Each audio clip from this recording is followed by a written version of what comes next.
नमस्कार दोस्तों। पेश है आपके सामने छोटी सी कहानी कर्म भोग। एक गांव में एक किसान रहता था। उसके परिवार में उसकी पत्नी और एक लड़का था। कुछ सालों के बाद पत्नी की मृत्यु हो गई। उस समय लड़के की उम्र 10 साल थी। किसान ने दूसरी शादी कर ली। उस दूसरी पत्नी से भी किसान को एक पुत्र हुआ। किसान की दूसरी पत्नी की भी कुछ समय बाद मृत्यु हो गई। किसान का बड़ा बेटा जो पहली पत्नी से प्राप्त हुआ था, जब शादी के योग्य हुआ तब किसान ने बड़े बेटे की शादी कर दी। फिर किसान की भी कुछ समय बाद मृत्यु हो गई। किसान का छोटा बेटा जो दूसरी पत्नी से प्राप्त था और पहली पत्नी से प्राप्त बड़ा बेटा दोनों साथ साथ रहते थे। कुछ समय बाद किसान के छोटे लड़के की तबीयत खराब रहने लगी। बड़े भाई ने कुछ आसपास के वैद्यों से इलाज करवाया पर राहत ना मिली। छोटे भाई की दिन ब दिन तबीयत बिगड़ती जा रही थी और खर्च भी बहुत हो रहा था। एक दिन बड़े भाई ने अपनी पत्नी से सलाह की कि यदि ये छोटा भाई मर जाए तो हमें इसके इलाज के लिए पैसा खर्च नहीं करना पड़ेगा और जायदाद में भी आधा हिस्सा नहीं देना पड़ेगा।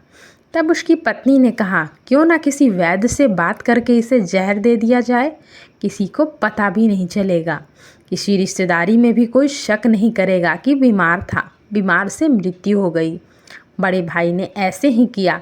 एक वैद्य से बात की, आप अपनी फीस बताओ, ऐसा करना, मेरे छोटे बीमार भाई को दवा के बहाने जहर देना है।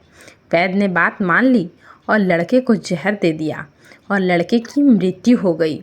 उसके भाई भाभी ने खुशी मनाई कि रास्ते का कांटा निकल गया, अब सारी संपत्ति अपनी हो गई।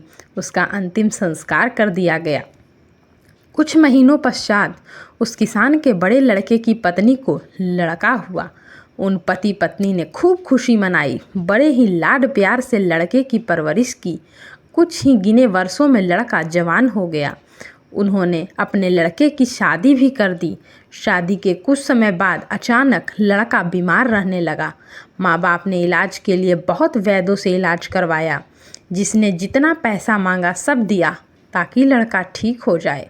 अपने लड़के को इलाज में उन्होंने अपनी आधी संपत्ति तक बेच दी, पर फिर भी बीमारी के कारण लड़का मरने की कगार पर आ गया। शरीर इतना ज़्यादा कमज़ोर हो गया कि अस्थि पंजरी शेष रह गया था। एक दिन लड़के को चारपाई पर लेटा रखा था और उसका पिता साथ में बैठा अपने पुत्र की ये दयनीय हालत देखकर दुखी होकर उसकी ओर देख रहा था। तभी लड़का अपने पिता से बोला, भाई, अपना सब हिसाब हो गया, बस अब कफन और लकड़ी का हिसाब बाकी है, उसकी तैयारी कर लो। ये सुनकर उसके पिता ने सोचा कि लड़के का दिमाग भी काम नहीं कर रहा है बीमारी के कारण, और बोला, बेटा, मैं तेरा बाप हूँ, भाई नहीं। तब लड़का बोला, मैं आपका वही भाई हूँ जो आपने जहर खिलाकर मरवाया था। जिस संपत्ति के लिए आपने मरवाया था मुझे, अब वो मेरे इलाज के लिए आधी बिक चुकी है, आपकी शेष है, हमारा हिसाब हो गया। तब उसका पिता फूट फूट कर रोते हुए बोला, मेरा तो कुल नाश हो गया, जो किया मेरे आगे आ गया, पर तेरी पत्नी का क्या दोष है जो इस बेचारी को जिंदा जलाया जाएगा। उस समय सती प्रथा का प्रचलन था। पति के मरने के साथ पत्नी को भी उसके चिता के साथ जला दिया जाता था। तब वो लड़का बोला, वो वैद्य कहाँ है जिसने मुझे जहर खिलाया था। तब उसके पिता ने कहा, आपकी मृत्यु के 3 साल बाद भी वो भी मर गया। तब लड़के ने कहा, वही दुष्ट वैद्य आज मेरी पत्नी के रूप में है, मेरे मरने के बाद इसे जिंदा जला दिया जाएगा। इस कहानी से हमें यह सीख मिलती है कि हमारा जीवन जो उतार चढ़ाव से भरा है, इसके पीछे हमारे अपने ही कर्म हैं। हम जैसा बोएंगे वैसा ही काटना पड़ेगा। कर्म करो तो फल मिलता है, आज नहीं तो कल मिलता है। जितना गहरा अधिक हो कुआं उतना मीठा जल मिलता है।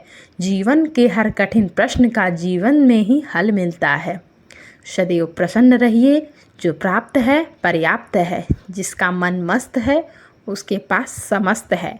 कहानी पसंद आई हो तो मेरे चैनल को लाइक, शेयर और सब्सक्राइब करें। धन्यवाद दोस्तों।